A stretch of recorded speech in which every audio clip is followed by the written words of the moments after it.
world, and everything that can go wrong does go wrong.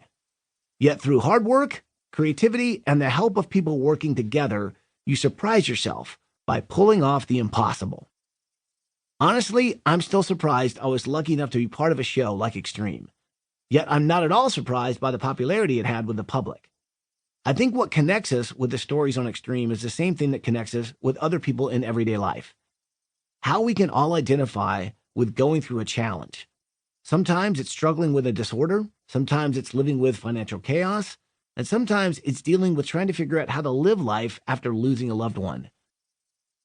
Not only could I identify with the people on Extreme because of the struggles they were going through, but what resonated with me was knowing we couldn't cure the problems, yet for a moment we could add something to their life to make it feel better.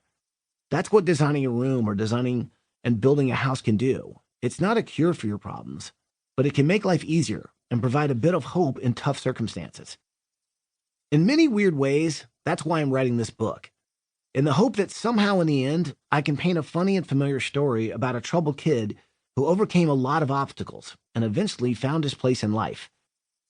Hopefully, whatever struggle you may be going through will be made easier knowing that someone who got fired from almost every job he ever had would be the guy leading the charge of do-gooders who would revolutionize television and the way houses are built in 7 days. I never expected to be leading this band of do-gooders and to be able to walk away from a job saying that lives were better because of our work. Lucky? Yes. I've been extremely lucky to have doors open and experiences in my life leading me down paths I never saw coming. Because of those experiences, I'm a better and different man than I was before they happened to me. Any credits and accolades I've received over the years can be answered by my mom, who quotes one of our favorite movies, A Dispose All, when she sums up her thoughts about my success. His verbal skills weren't high, but he talked a lot, and listening to him was like trying to drink from a fire hydrant.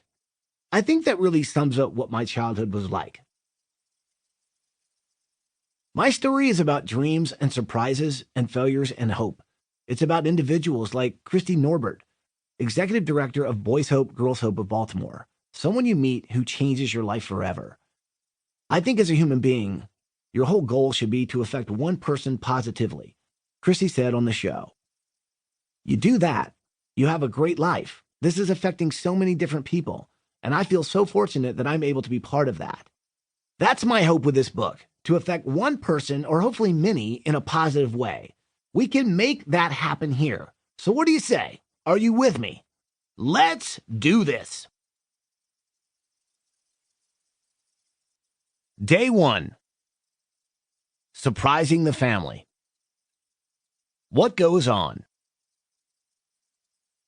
Fade in on a shot of spinning ceiling fan paired with the sound of an Apache helicopter. The camera glides across the ceiling tiles and eventually finds an industrial clock with the second hand keeping time with the rhythm of the blades as Creedence Clearwater Revival's Run Through the Jungle starts to creep on beat into the soundtrack over a vintage loudspeaker. Jump cut to a tight shot of sweat beading on a sweaty brow. On closer inspection, create a makeshift headband, possibly out of underwear. Cut back to the war zone where many explosions, flares, smoke, and grenades going off. Close-up shot of a helmet with a playing card under the mesh. Then to the face of a jester, and then the word Joker. Cut back to the clock and ceiling, panning horizontally over words written in chalk, all starting with the same 3 words. I will not. Jump back to the battlefield from the ground view. Fighter planes begin to dive and take aim. Close-up shot of the soldier's eyes getting bigger as the sound of approaching planes get louder. Make a note to try and get all this footage in one pass so we don't waste explosives and time on location. Oh wait, where was I? Yes, right. They say war is hell, and hell is supposedly a very hot place, much like Florida or Georgia in July. I'm pretty sure that wherever hell is, it involves a lot of screaming and yelling, drowned out by loud, unexpected explosions followed by flying debris. All of this causing many to look for cover, while a few relish in the chaos, somehow remaining unscathed among the onslaught of, well, pure hell. This isn't a campaign against the axis of evil, or even the all-too-real images of lives lost featured on the cover of Life magazine. Luckily for me, this is neither war nor hell. But this is a battle, one that's affected many and one that's fought every day in America. A battle that can be won with focus, determination, and teamwork. And by setting an example as a great leader that others...